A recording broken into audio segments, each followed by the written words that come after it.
लोकशाहीचा बुलंद आवाज, रिपब्लिकन वार्ता महाराष्ट्र. मालेगावमध्ये वंचित बहुजन आघाडी व मालेगाव सेक्युलर फ्रंटची एकत्रित करण्याची घोषणा. मालेगावातला वंचित बहुजन आघाडी निर्णय.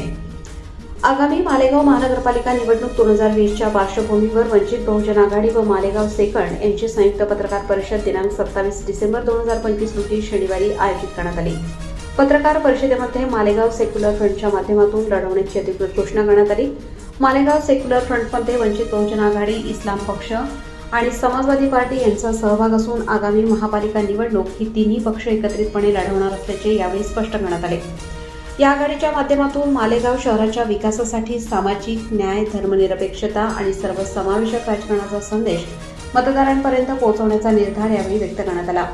या संयुक्त पत्रकार परिषदेस मालेगाव सेक्युलर फ्रंट व सहभागी पक्षांचे प्रमुख नेते उपस्थित होते. यामध्ये माजी आमदार व इस्लाम पक्षाचे प्रमुख शेख रशीद, समाजवादी पार्टीचे प्रमुख व माजी नगरसेवक मुस्तकीम डिग्निटी, डॉक्टर अखलाक, वंचित बहुजन आघाडीचे सोशल मीडिया प्रमुख जितरत्न पटाई, नाशिक पूर्व जिल्हाध्यक्ष दीपक पवार, महासचिव संजय जगताप यांच्यासह इतर पदाधिकारी व कार्यकर्ते मोठ्या संख्येने उपस्थित होते.